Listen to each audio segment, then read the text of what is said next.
Good morning, good afternoon, good evening. Peter J. Redding here with Exploring Self-Mastery. It's one of my passions for my lifetime, actually.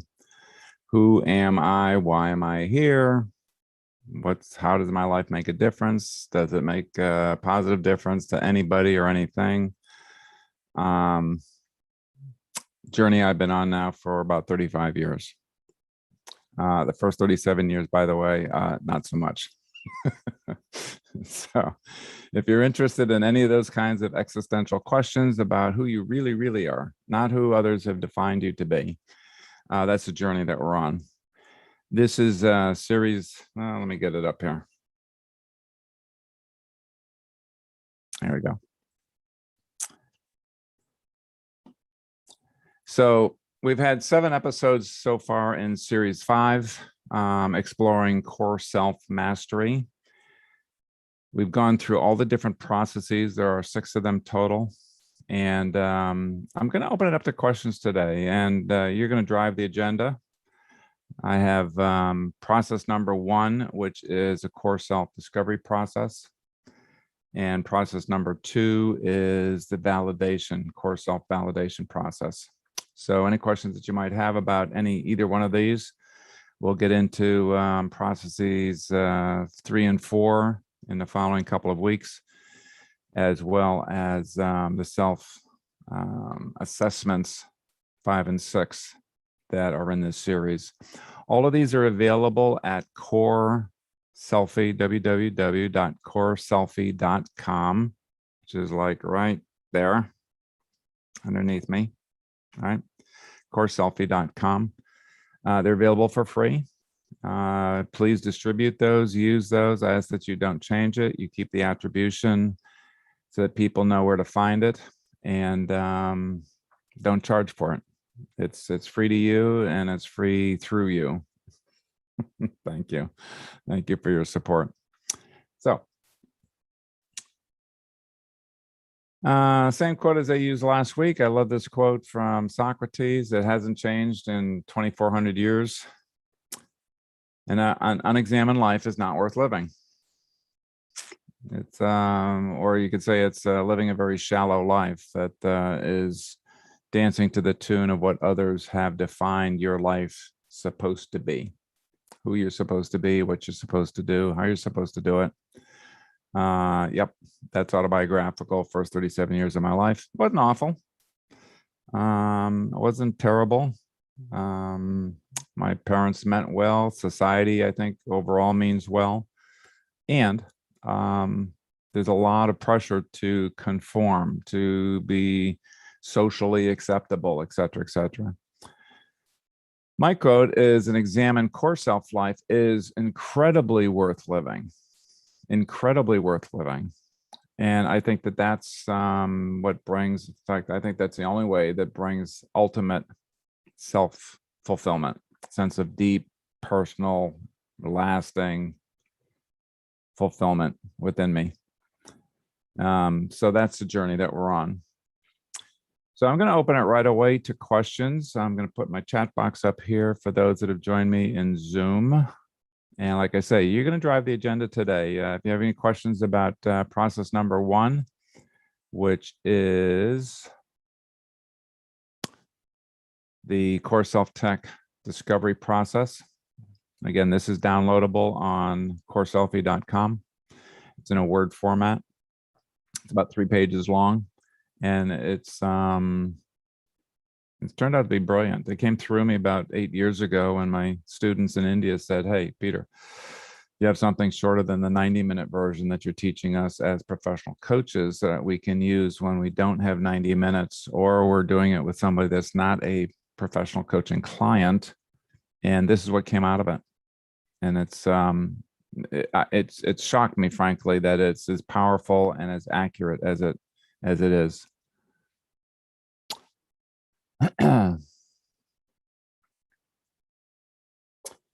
So let me put my chat box up here. I can find it.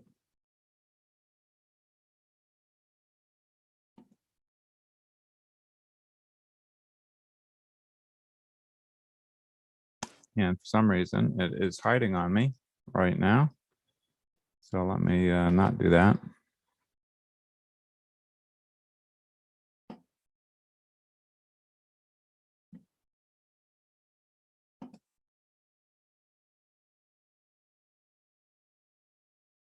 Aha, I cracked the code.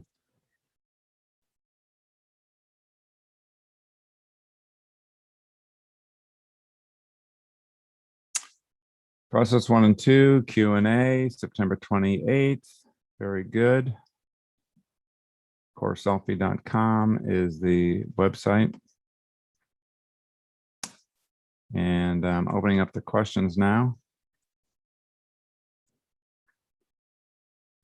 Okay. Well, let me go through this. And if I were to be filling this out for myself, and maybe this will generate some of the questions that will come out of this. Rajiv, okay, so let me, yeah, this is really meant to be Q&A today, so I'm going to acquiesce to those. Rajiv's got, how do we evoke the need in individuals to be in connectedness with their core self? Yeah, thank you. That's actually a provocative question. How do we evoke the need in individuals to be in connectedness with their core self? I think we just need to remind them. This is a matter, for me, it's about reminding. There's a sense of every human being, I think, for their lifetime, has a natural propensity to want to know who they are.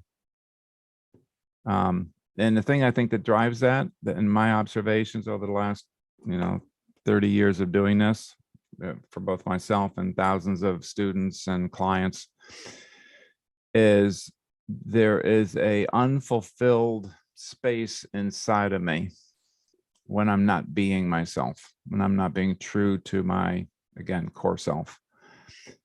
I may be comfortable in life. I may be comfortable in my career. I may be comfortable in my relationships, but there's still something missing if I'm not being true to myself, if I'm not being authentic. And the only way to be authentic is to know who I really am.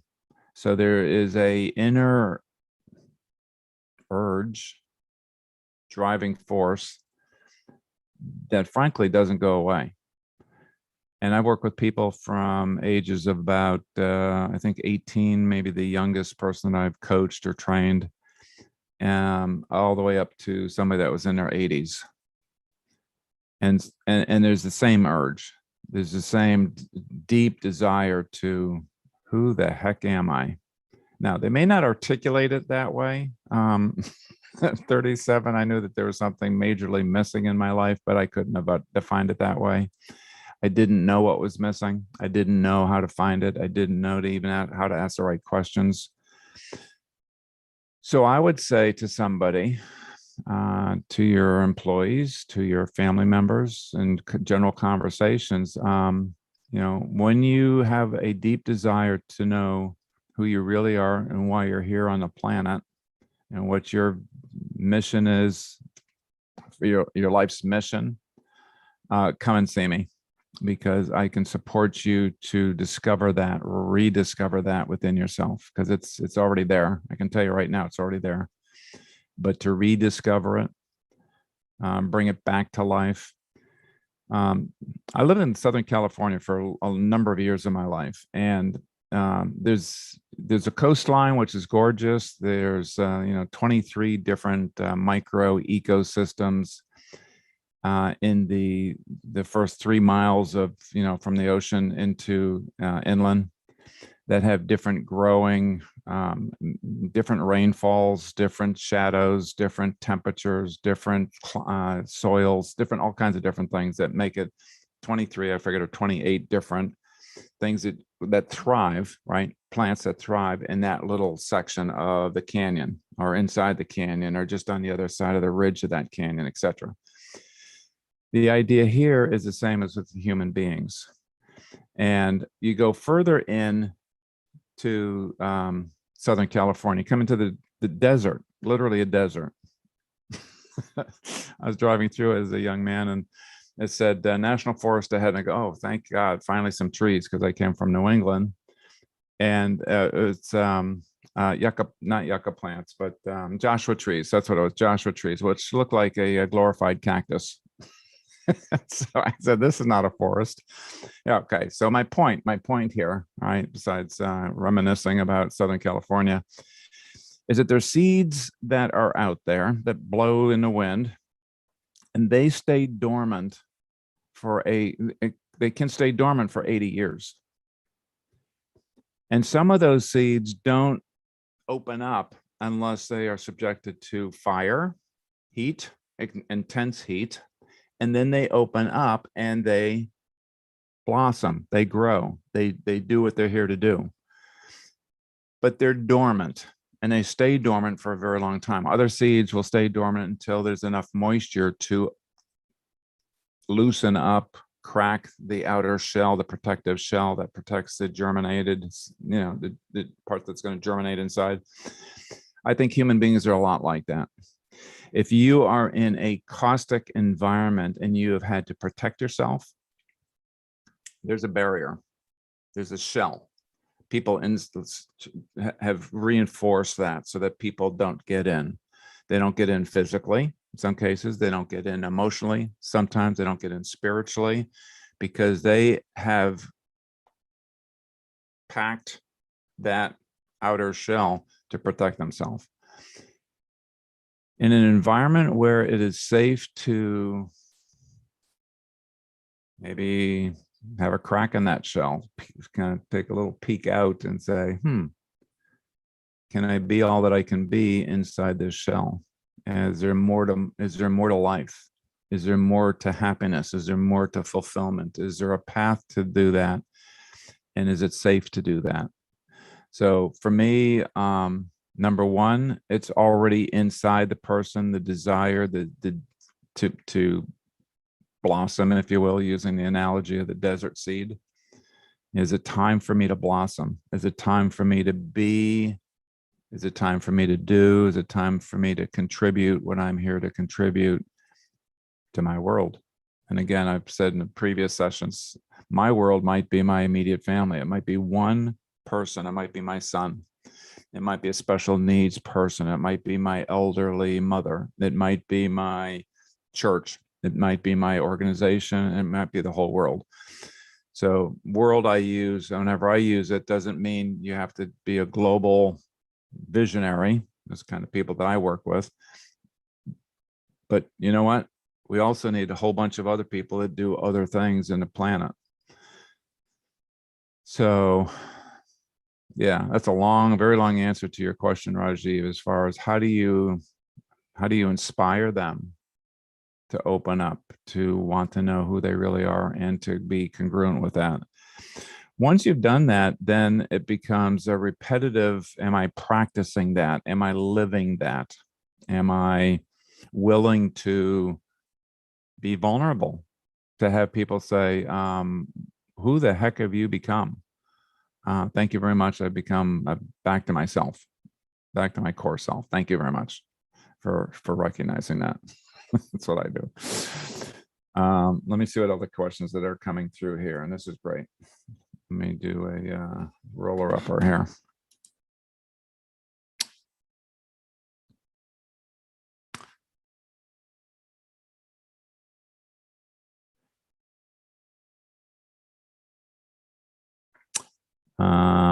Vivek, who's got coach, shouldn't that fire, driving force, and compelling desire come from the individuals themselves? Is it our role as coaches to provide that fire, that those seeds to crack? Yeah, I definitely agree with that. This has to come from the individual first and foremost. My job as a professional coach is, are they ready to do that deep work? And I ask them that pretty directly up front before I take them on as a client. On a scale of 1 to 10, as I always say it, on a scale of 1 to 10, how responsible are you for creating your own life? 1 is not at all, because I didn't get I was victimized at birth. I was victimized through my teenage years. I was victimized by my economic status, by not whatever, right? Whatever's their sense of victim, I can't do it because I'm at the effect of, and still at the effect of, and then fill in the blank. 10 on that scale of 1 to 10 is, yeah, I create the good, the bad, and the ugly pretty much, on my own. Thank you very much. And I like working with those people. And are you ready to do that deeper work? And again, and if not, I may not be your appropriate coach. Because I go very deep. I go to the core of your being.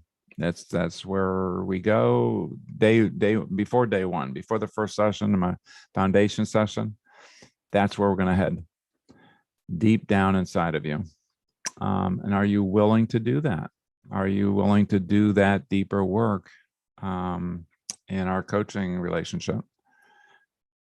Now, if it's not a formal coaching relationship, can I be a safe space for my siblings? Can I be a safe space for my associates? Can I be a safe space for my students to come back and have these kinds of conversations?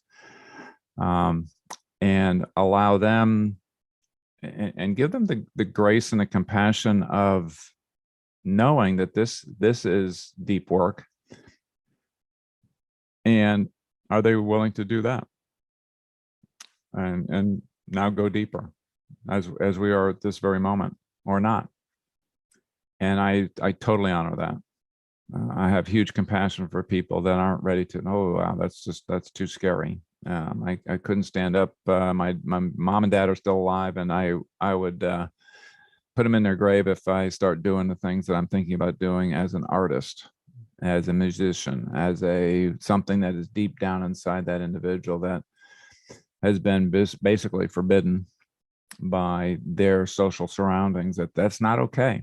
We don't encourage that type of personality. We don't encourage that type of evolution in a career or whatever. It's heavy stuff, and it's a courageous journey. Yeah. So thank you for that, Vivek. Very accurate, actually. And when they're ready, then they're ready. And hip hip hooray. And I celebrate that as much as I have compassion for those that aren't ready. Yeah. All right. What else have we got here? I think that was it for the questions at the moment. All right. So when I come back over here, and for those of you that are seeing this for the first time, or if this is the first video, you've jumped in kind of like to number 8 out of the 8 that we've done so far. This is number 8. We'll go to number 11 in the Q&A series. I really encourage you to go back and listen to and actually do the exercise that we start doing in episode, I think it's episode number 2. Episode number 2 is the one that we specifically go into the CoreSELFtech discovery process. Yeah. And everything else is based on this. And it's quite simple. I'm just going to go through the first 3 steps. I'm not going to go through the reveal right now because I just soon have you, if you're looking at this or happening upon this number 8 episode first, I really encourage you to go back to episode 2, series 5, episode 2, and it will say with process number 1. I'll just kind of see if I can highlight it here. Whoops, not move it, highlight it. And I can't because this is a screenshot. But you'll see it here. There's my cursor's moving. Okay.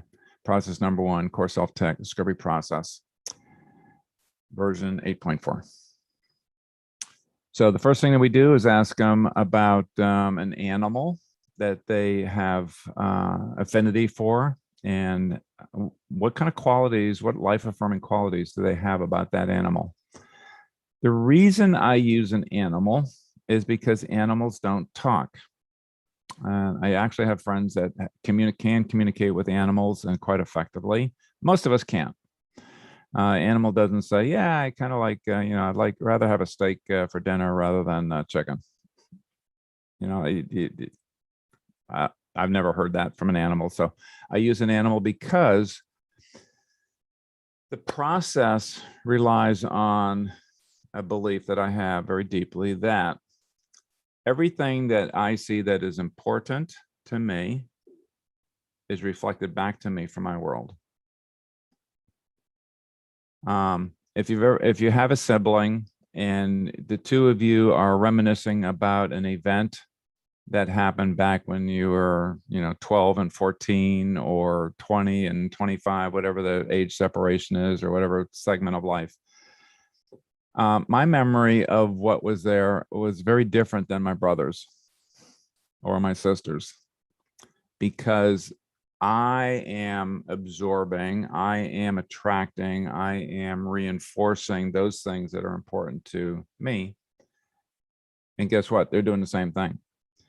So I think it was Shakespeare that said, life's a stage or life's a mirror, something to that effect. I'm not a literary scholar, but Father O'Brien would really appreciate the fact that I'm referring to Shakespeare right now. And I think that's true. I think that's true. So we're asking questions that don't go through the linear brain of what qualities do you hold as important? Because now I'm processing up here, and here's a qualities that I have been told or programmed or conditioned or rewarded for that I'm trying to bypass, frankly. I'm trying to get underneath all of that stuff.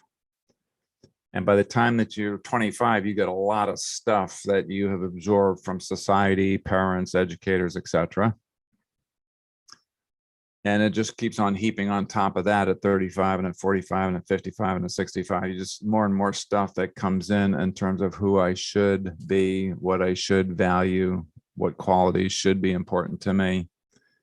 I'm trying to get bypass that. I say coming in under the radar, coming in under the brain housing group and coming into that core of the being.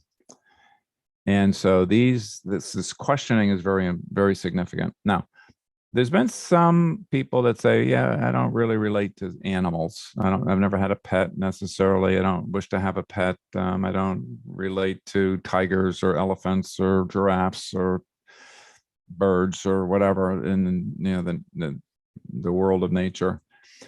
Can I use something else? And so my answer to that is yes, you can.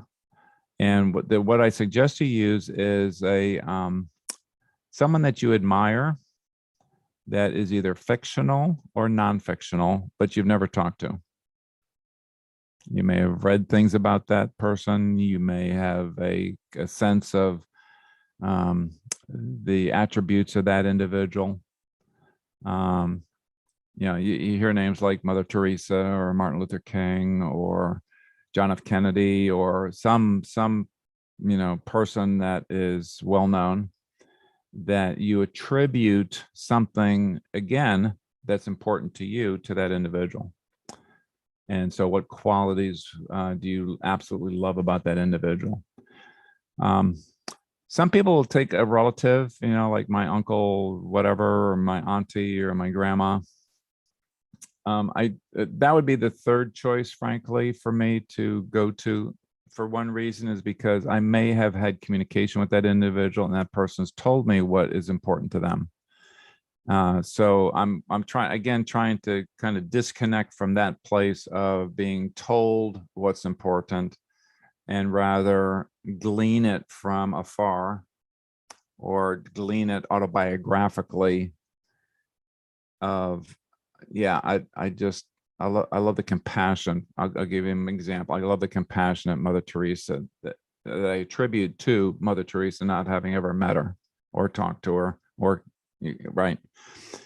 But what I know of her, she loved every human being equally, period. Didn't matter whether they had disease, whether they lived in Calcutta, that they were as poor as dirt.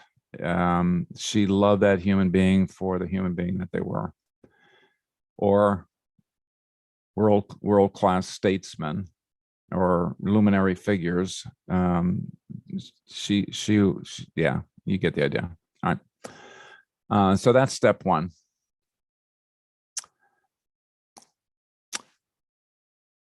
Step two, if you were a thing in nature, what would it be? Okay. I would be a blank. I would be a tree. I would be a lake. I would be a rainbow. I would be a, North Star. I would be a moon. Um, I would be a daffodil. Again, I'd be a brown bear. Pick something in nature. Okay. And again, what am I attributing to that? What does this thing in nature contribute to its environment? So if I'm a brown bear, I contribute protection to my cubs. If I'm a brown bear, I contribute to, I don't know. I don't know what a brown bear does. That wouldn't be mine. Let me use one that I would use. Okay, so what would I be in nature? I'd be a banyan tree. I love trees, all kinds of trees, especially huge, majestic, awesome trees. And so the banyan tree, if you don't know what those are, it's a tree that grows up and then has these aerial, in other words, in the air dangling roots that come off from the limbs, and they continue to grow. And when it touches ground, it becomes part of the root system and an auxiliary trunk to the tree. So you see these banyan trees that have it has a main trunk, but then it might have 10, 15, 20 of these, what used to be aerial, hanging in the air, quite literally, that have gotten grounded. And now they both provide support and nourishment and a system of nutrients that go up and down that continues the limb system that in some cases cover, half an acre. I mean, like several meters wide and several meters deep, and it's just huge. And it's, it may be 300 years old. All right, so that's what I'm attracted to. All right, that's the thing in nature that I would be. I'd be a banyan tree. What does this thing in nature contribute? What does this banyan tree contribute? Its biggest contribution is in 4 to 10 words. It protects and nurtures everything around it. Okay, that would be my 4 to 10 words. It protects and nurtures everything around it, everything under its canopy. Now, another person that has a banyan tree might say it provides food and shelter for the birds in the area. Other people might say it is it's a drawing place to come and rest. Again, it's all autobiographical. And I'm actually looking for that deep inner contemplation of what does that thing in nature do, right? So that's 2A and 2B. You'll see the green line here under 2B. It said, let me read it here. Will be used in step 5. Will be used in step 5. Okay, so 2A is a bridge to get to 2B. And then we'll go on to the next exercise in the, step 3. Recall the last 4 or 5 times that's when someone has said to you, I wish I could do that as easily and as joyously as you seem to do it. So now we're getting into the doing part. So there's an emphasis on doing. What are you actually doing that they commented on? Well, I was leading. I was facilitating a team meeting. I was illustrating a complex process. I was speaking. I was writing. I was mothering. I was, again, whatever they were doing that people said, holy cow, I wish I could do that as easily and as joyously as you seem to do it. So one of the things that we do in coaching is to ask clients to think from a different perspective. So it's kind of like taking them outside of their current stuckness or their current reality and moving them to a different place and having them look back at themselves. Kind of like what we're doing here is what have others seen or noticed that they commented that was so significant that they commented, right? Yeah. And so what are those things? And write them down, 1, 2, 3, 4, 5. Okay. That is the core of CoreSELF right there. We've already accomplished most of that. Now we're going to do some processing, and I don't necessarily want to go into the processing now unless there's a question about that, because I'd love to have you do this freshly and on your own. So going back to, again, episode number 2. Yeah. Okay. Let me see if I can evoke some other questions from either live streaming on YouTube. If any questions have come through, I'm going to have Cello do a cut and paste into my chat box here. Or those that are live with me on Zoom, the inner room here. If you have a question or comment about your experience with this, or how you might be able to use this, or anything, any question at all.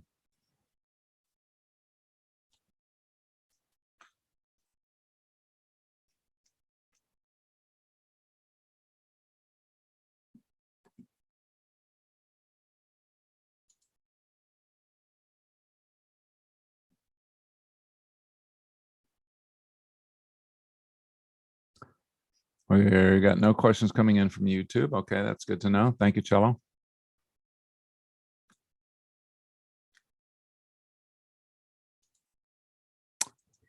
Vivek says he's got a comment. I realize the importance of not having spoken or met that role model. Yeah, thank you. Yeah.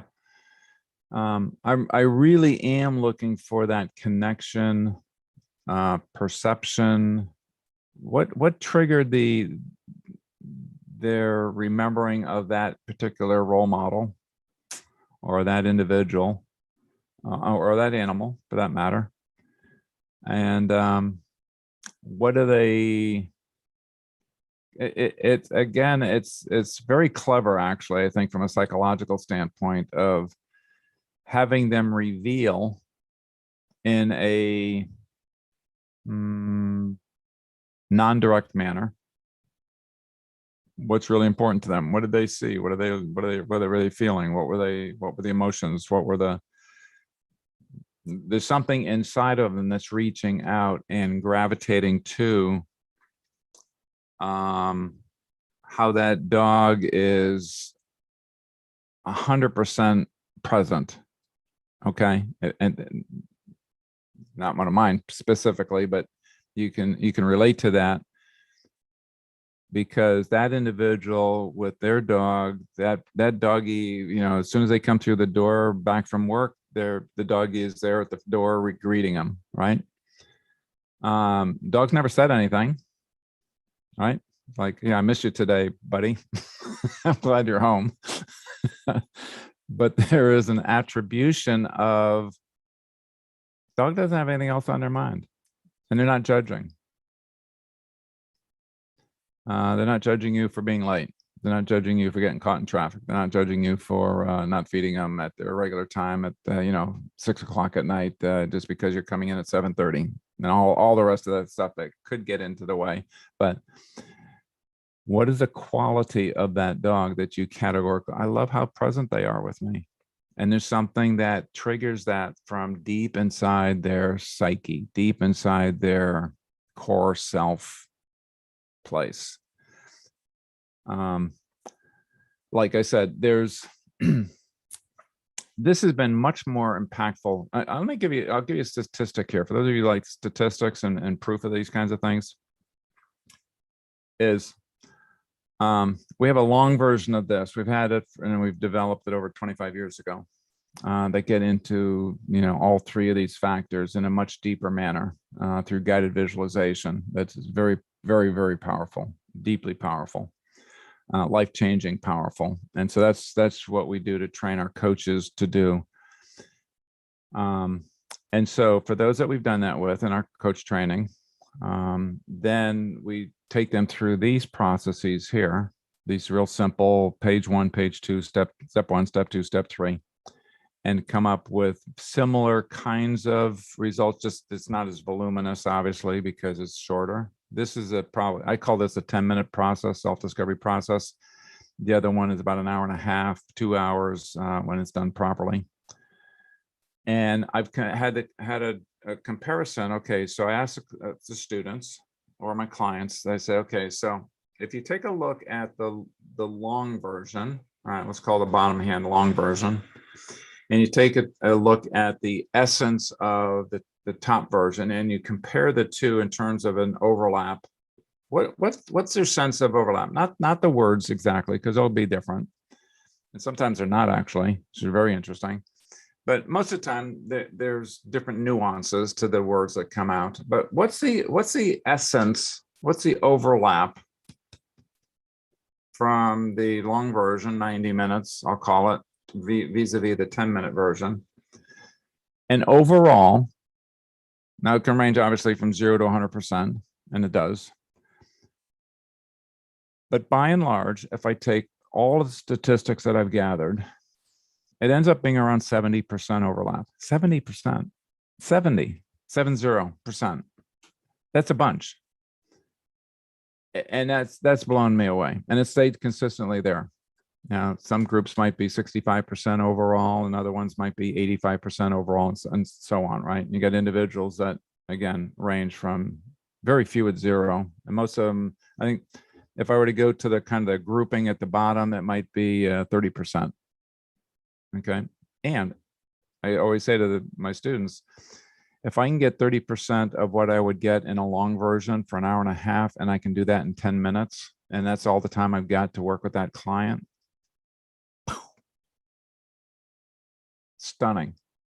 Because 30% deeper dive into who they really are than even they've known or could have articulated, and bypassed all of their programming for the last 55 years. Yeah. So thank you, God. Thank you, Spirit, for, channeling all of this. It is absolutely significant. Yeah. Okay. Let's move on to the validation process. Okay. One, Robbie. Oh, okay. That stimulated something. Hold on. Let me get back to the beginning of this. Is being in line with CoreSELF, end of all problem. I wish it were. It brings a lot more fulfillment into life. It doesn't necessarily lessen the pain of life, the trauma of life, the disappointment of life. I'm still human. In fact, I'm maybe even more human, more compassionate, more open to feelings and emotions. So it certainly doesn't end all problems. What it does end is, and this is really significant, it ends for the rest of my life, anybody to tell me who I am. Now, if you take that one, then I can't be coerced. I can't be told I'm not doing my life right, which I might have been subjected to in my corporate career, my parenting, my parents, etc. No, Peter, we want you to be this. No, they didn't do a lot of that, but there was still a lot of programming in terms of, yeah, this is the right way to earn a living, and this isn't. This is the way to get a proper education, and this is what isn't. But let me put it a different way. If I am living true to my core self, if I'm living in a alignment, being in alignment, right directly to your question, Rajiv, I can never be intimidated. Sorry, that's I hear what you think I should do, but that's not in alignment with who I know myself to be now. And I can tell you that frees up the weight of trying to please people. I heard I've heard, I don't know, thousands, I don't know if it's 10,000, but thousands and thousands of coaching sessions. And one of the main themes that I always hear is, I don't want to disappoint my parents. I don't want to disappoint my boss. I don't know if I am other people's needs are more important than my needs. So there's a lot of sacrificing going on for the sake of being a, quote, good blank, good mom, good woman, good executive, good child. Ah, boy. Major resolution to that one. And do they still have pain? Yeah. Do they still have dilemmas? Yes. Do they still have tough decisions? Absolutely. But it lessens that load. The longer version is experiential. The shorter version is thought through. The overlap perhaps is a merger of the subconscious with the conscious mind, question mark. Would that be somewhat accurate, Coach? Yes, and um, the experiential one, I think the person can go deeper. They can relax deeper into their own body and their own psyche and their own soul, if you will, as opposed to their brain. This exercise, the short version exercise that we're talking about today, it is still a thinking process. They're thinking about, who, that thing in nature that they're attracted to, the person, the animal, etc. But it's coming in hopefully under the radar of thinking. So that's why I'm asking him, I'm not asking him a direct question of, okay, so do you have a sense of your core values? Yeah, I've got core values. Everybody's living by a set of values. My deeper question is, whose values are you living by? So for the first 37 years, like in my case, my parents' values, my generation's values, my Caucasian ethnic values, my organization's values, and so on, without much examination. That's just who I am. I mean, I hear a lot from people that don't know who they are. Yeah, no, that's just who I am. Well, maybe, and mostly maybe not. Yeah. Yeah, but that conscious, unconscious, I'm trying to get as deep as I can to the unconscious mind by asking questions from a different angle. But the other longer version is much more experiential, to your point. Absolutely. Yeah. Okay. So let's go to, let me skip through a whole bunch of these slides now, and I'm going to go to, let me scroll down, see if I can get to the self-validation process. Here we go. Process number 2 is core self-validation process. And let me see if I can just pull up the PowerPoint. That'll just be easier, or the Excel rather. And through the magic of that. So this one has protected cells in it. The validation process is for the people that say, how do I know this is true? How do I, I'm certainly not living this way right now. I hear that one a lot. I know that's why we're doing the exercise, to see if how much of your life are you living this or not living this, as the case may be. And so this is a self-validation. You can do this on your own. You don't need me to do it. A lot of these cells are frozen and they're kind of looking, I crunched it up for the sake of getting it on the screen right now, but you'll actually be able to read it more clearly in the full version of it. So basically the square up here, what's your first name? So I'm going to put in Peter. Okay. Today's date is 28 September. So I'm going to change this around. So let's go September 28. There we go. 28 September 2021.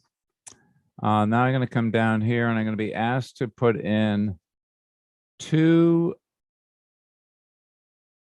fields here. Not so proud field and a very proud field, and a word for each is underneath it here. So not so proud, I just have in here 1985, and I just picked it up. That, I'm not going to reveal my not so proud, although I have several of them that I could choose from. The very proud is CoreSELFtech.com. This whole process of developing this, articulating it, live streaming it, it's like it is so congruent with who I be.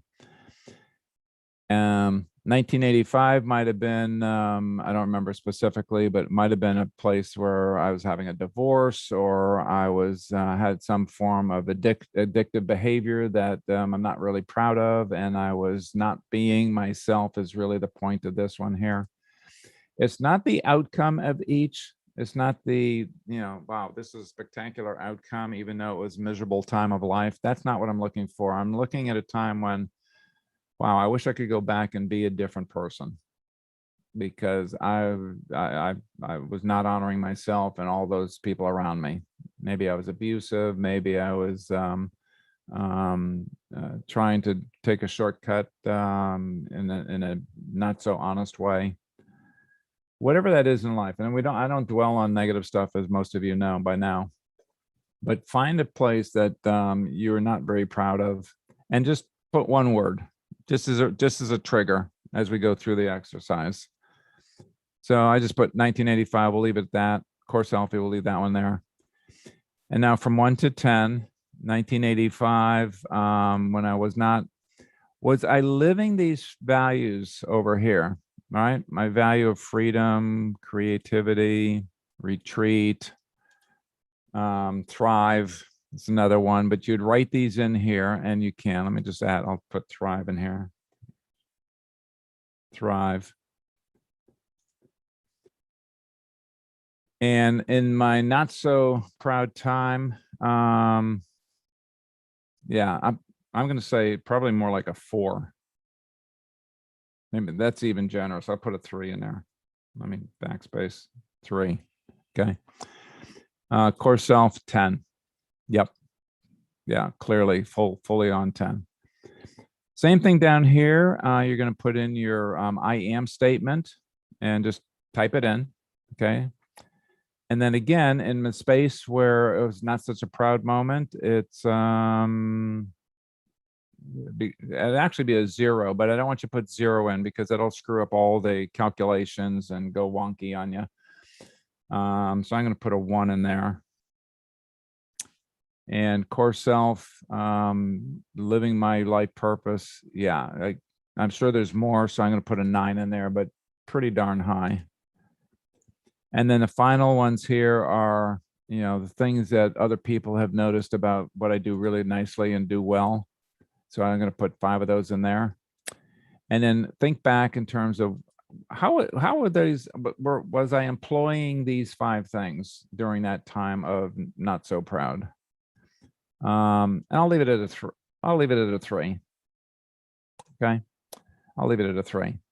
At the proud time of life right now with CoreSELF, and again, these are just transcribed or reproduced down here, just so I don't have to scroll up. 1985, CoreSELFie.com, and I'm going to give that an 8. Yeah, let's just take a look. Creating a safe space, listening with honor, conceptual. You know what? I'm going to give that a 10, because I do all of those things in designing, sharing, communicating, putting it out onto the website for free, etc. All of that. Okay, so now with all those in there, you'll see 2 things on the bottom here on the spreadsheet. This is an Excel spreadsheet. If you don't have Excel, by the way, you can still open it up through using a different application that will transfer all the formulations and all the things you need to fill in here. And you'll find that instructions on the website at CoreSELFie.com as well. But let's go to the validation results. You see me highlight it there down the bottom. I'm down at the very bottom of the sheet here. And that will bring up the second sheet. That brings up the second sheet. So, and I've got this. Well, I'll move it over. I can, yeah.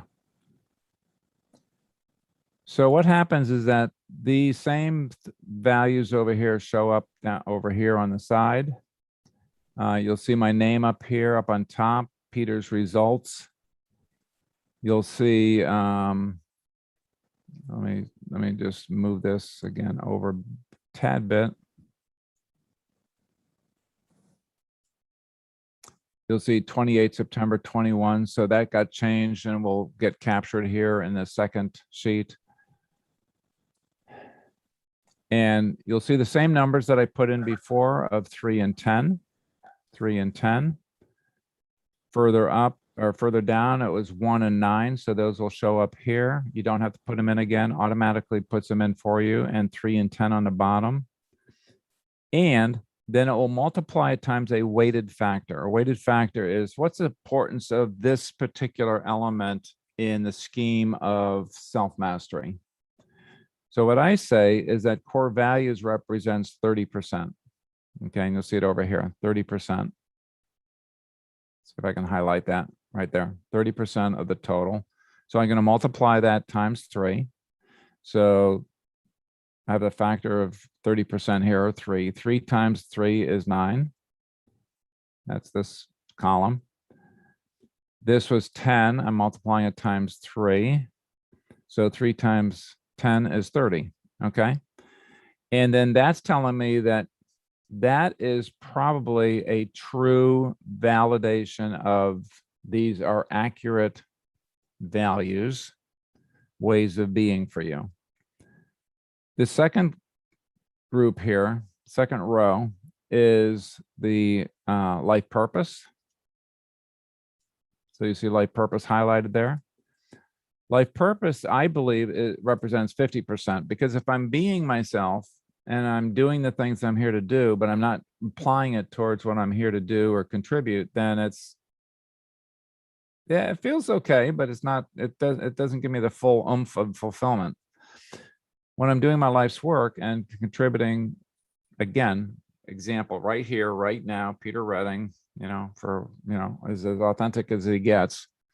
Sharing this with you is my life's work, part of fulfilling my life's purpose of having people flourish. So that's 50% weighting. Again, you'll see it here in these two columns. So I put in a 1 for, I wish I could do that one over again. Not particularly proud of that one or that particular time or event. 9, good work, Peter. Damn proud of you. Times 5 times 5, that equals, again, in this column, 5 times 1 is 5. 5 times 9 is 45. Again, that is my test for life purpose, and it's been validated. It's like, yeah, this represents, or it's getting really darn close to representing your life purpose. The last one is the natural gifts and talents or core strengths that I've got here. That probably is 20% of the overall fulfillment model. And I gave myself a 3 and a 10 on the previous sheet or page. I multiply those by 2 or 20%, coming up with 6 and 20. Now, the rest of it is just arithmetic. I just add them up. So this one adds up to 20. This one adds up to 95. And again, I'm getting all these things validated here in terms of overall 3 different ways that I go through the validation process. So I've used this now personally at different times. And I've also checked it from a standpoint of, if I would have done this when I was 25, what would have been my numbers in terms of what I now know myself to be? And how much of what I now know myself to be was I actually living then, maybe through dumb luck or just a gravitational pull of following my bliss, right? As Campbell would have us do. Again, so it's natural inside of me. So I'm going to, and probably did, start doing some of this, being some of this, contributing some of this earlier in life when I was obtuse, when I was unconscious, when I didn't know, I hadn't articulated it to a fine point like I do here. So I validated the validation test by doing that maybe 100 times over the course of different events, different things going on. The thing that I felt really good about maybe 3 weeks ago, I could bring that event in here and put it on the test and say, how much of my qualities was I living inside of that at that time? Wow, they're pretty high. To what degree does this fulfill my purpose in life, my contribution to life? Again, wow, that was very high.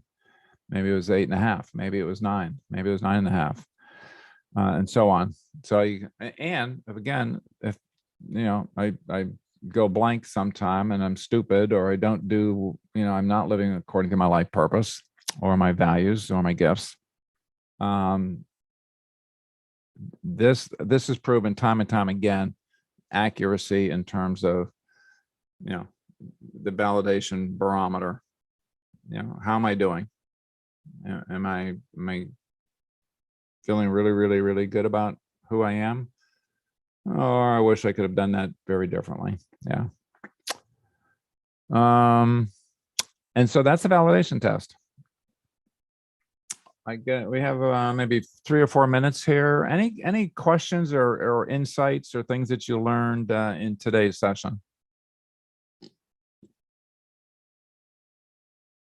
Rajiv saying, in coaching, we say coach the person, not the problem.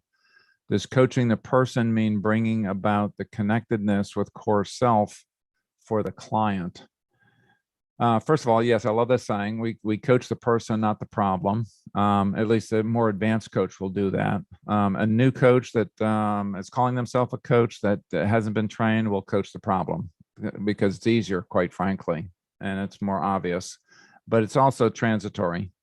It's temporal. Yeah, that's great for that problem. And now the person continues being whoever they've been and not developing on a personal level. And so they find themselves in the same situation a week from now, or a month from now, or a year from now, or all three. So the advanced coach will be coaching the person and has a very definitive space of supporting the person to develop themselves. It's their work to do. It's not, I don't force it on them, but the people that are attracted to those that I've trained are attracted to people that are going to hold a space for them to do that personal development work. And again, whether they're in a professional position or not, it applies. So, does coaching the person mean bringing about the connectedness with the core self for the client? For me, categorically, yes. That's where it all starts. If I'm coaching the person, to your point, and again, most coaches that come out of fully accredited ACTP, ICF schools, fully accredited, not CCE programs, not approved coach specific training hour programs. If you're in that world, you'll know the acronyms, what I'm talking about here. But fully accredited programs, the question becomes, again, for me, is what person am I coaching? Am I coaching the person that they think they are supposed to be? Or am I coaching the real person of who their creator made them to be? And so that's a giant leap. And Coach for Life is the coach training company that I co-founded back in 1996. And we've had thousands of students go through that and graduate from that. And so we always start with the core self. We may call it true self. We may call it the original self. We may call it my authentic self, my most authentic self. The terminology is less important than, have we gotten down to brass tacks? Have we gotten down to the original creator's version of this innately magnificent human being, or not? Or to what degree? Core self goes to the very heart of what we're talking about here.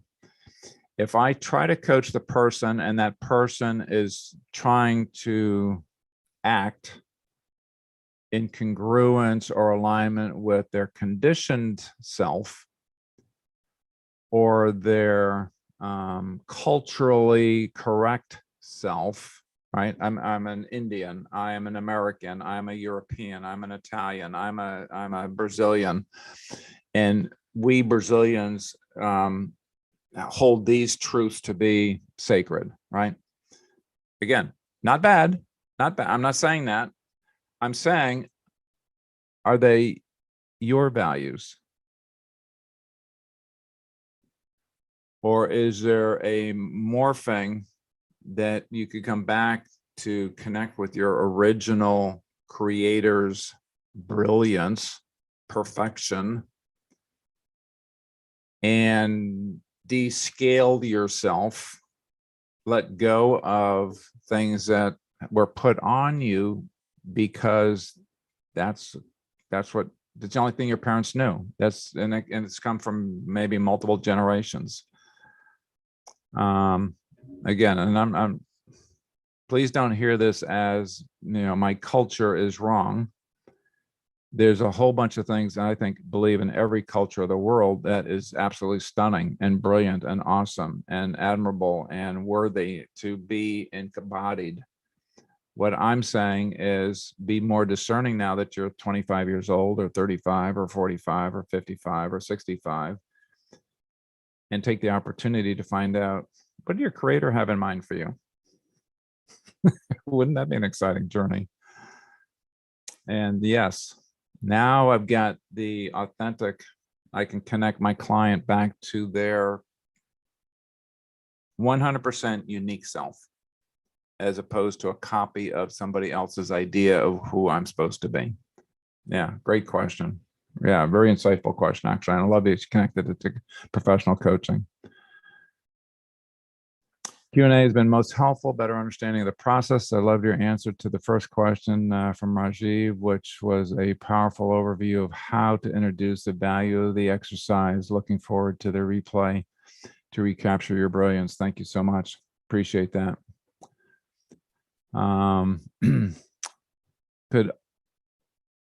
Could ultimately be another word of core, like true, original, etc. Yes, categorically. Yep. Yeah. Original self. Actually, one of my students in India came up with that one. He says he did the exercise, a long version. He had it on one piece of paper. He looked at it and he goes, "Oh my God, this is the first time that I've ever been able to articulate my original self." It was so spot on, so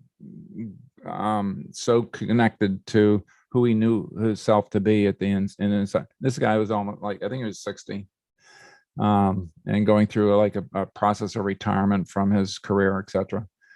And I don't know if he was tearing or not, but close to tearing in terms of the impactfulness of this document. That, like, wow. Yeah. Original self. Love that one. I said, "Can I borrow that? Can I plagiarize that?" He said, "Yeah, please, feel free, Peter." I call my process leading to your ultimate vision. You've coaching. YUV coaching. Thank you. Yeah, well done.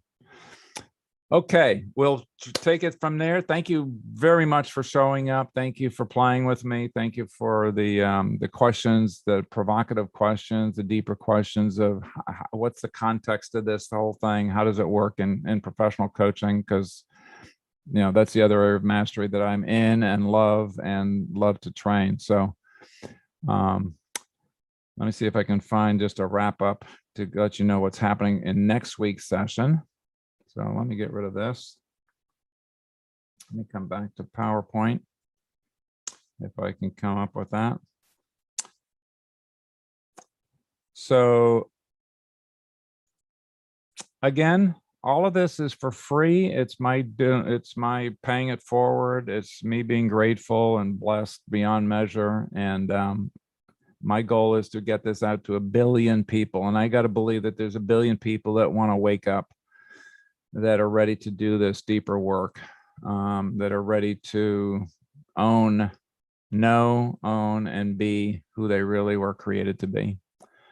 I just ask that you don't change it, and that you give it away for free. So even if it's inside of a program that you charge for, this part is for free. And let them know that where to find the downloads that they can get to for their tribe, their company, their family. Finally, next week, we'll talk about in episode 9, process number 3. It's the alignment process. It's kind of like where the rubber hits the road. How do I use this in everyday life? How can I make decisions from this? How can I make my plans? How do I know that my plans a year from now, 2 years from now, 5 years from now is congruent? So there you go again. And it'll be a Q&A format like we had today. And so I, again, appreciate you. Any of you that are listening to this on YouTube, if you want to join the inner circle here on Zoom. And the only reason I'm doing this is because it's live and there's a 20-second delay on YouTube, which it boggles my brain. I haven't figured out how to do that live actually with YouTube, because there's a, I see myself this, and then 20 seconds later, I see myself doing the same thing again. Anyhow, you can do this at ask for at support at Cello. If you could put that in the chat box real quick, and I'll make sure I get the right email so that it goes into your right email box. And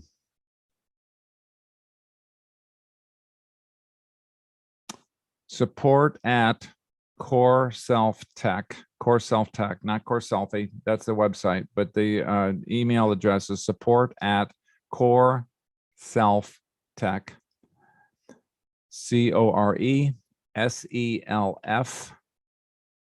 tech, TECH.com. Okay. So if you send an email to Cello is her name. She's awesome. Thank you so much for all of your support, Cello. And then she can get you the Zoom link. Okay. And you can join this thing live and ask your questions live. And I'd love to have you do that. Okay. So with that, I will say, stay safe. God bless. Namaste. See you next week.